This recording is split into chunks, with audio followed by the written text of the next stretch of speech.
mujeres mayores ultrajadas, etcétera.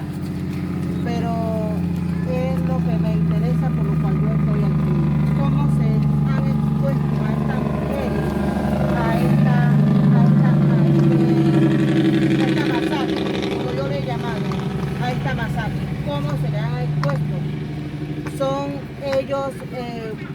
Son ellos vulnerables, lo tengo que reconocer. Nuestra generación joven siempre ha sido vulnerable hasta de la misma familia. Eso lo tengo que reconocer, lo tengo que ver desde ese punto de vista, porque yo soy joven, yo vengo desde allá. Pero, ¿por qué estas mujeres una tras otras veces se sigue exponiendo, se sigue cambiando esa mentalidad para estar aquí, cuando sabemos que los acuerdos que hizo el gobierno con el que ya existió Geniza, ahí hay acuerdos de los cuales ellos hablaron? O sea, yo no entiendo por qué tiene que estar esta mujer, estos niños. Entonces vamos a venir otra vez, sucede lo mismo o peor tal vez. Entonces vamos a venir aquí en protesta de nuestros niños. Van a de vuelta protesta a nuestros niños. O sea, yo creo que nuestros niños, nuestras mujeres embarazadas, nuestras mujeres vulnerables, nuestros hombres, mujeres ancianos vulnerables, se tienen que zafar a un lado. Aquí tiene que estar gente que de verdad, así como lo dijo mi compañero aquí de lucha, el señor Benjamín, el que quiere estar aquí, que venga por su propia voluntad y luego que no se lamente de que mis hijos, mis niños, porque estamos aquí por esos niños. Yo no conozco a nadie, no tengo la menor idea, no sé quiénes son quién. Yo he escuchado cientos de veces los nombres, pero no sé quién es quién.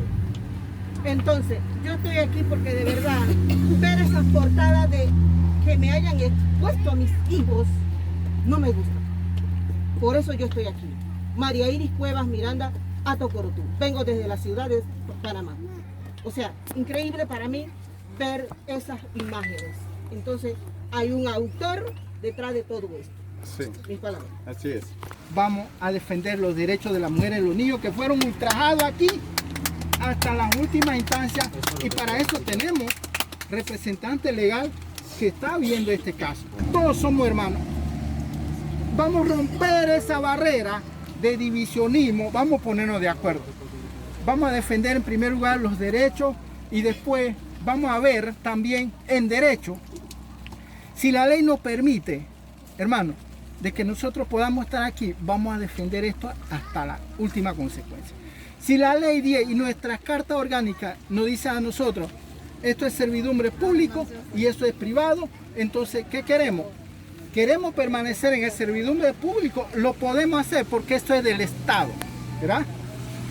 En Panamá, toda la peatonal está lleno de diferentes tipos de negocios y eso es servidumbre público, ¿verdad? Y por derecho se le adjudica a diferentes comercios, etcétera. Eso es servidumbre pública. ¿Qué se quiere con este servidumbre público? Pues se puede exponer sobre la mesa. Sí, pero no se puede pasar por alto. De repente tengo conflicto con el hermano allá, Manolo. Nos centremos en el conflicto y no olvidemos el derecho de los niños.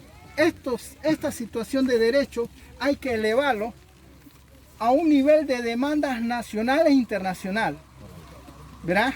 Y sobre esa base yo pienso que podemos unir una sola idea sin divisionismo, sin ver aristas de gremio, si son de religión o no. Yo creo que por eso yo dije, hay que quitarnos la investidura, o sea, el yo,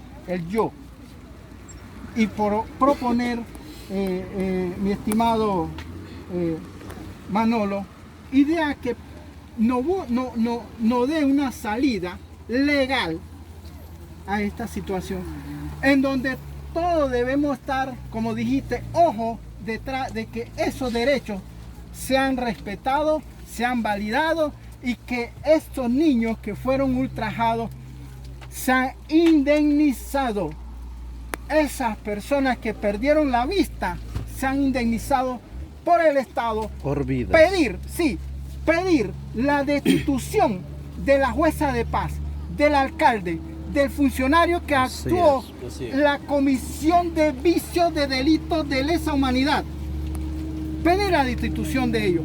Demandar al gobierno, al Estado por esta situación que pasó. A nivel nivel internacional, pero dentro del marco legal, hermano, dentro de lo que nos permite la ley. Eso es mi aportación para que podamos asentar un precedente. Gracias. Palabra Clementina.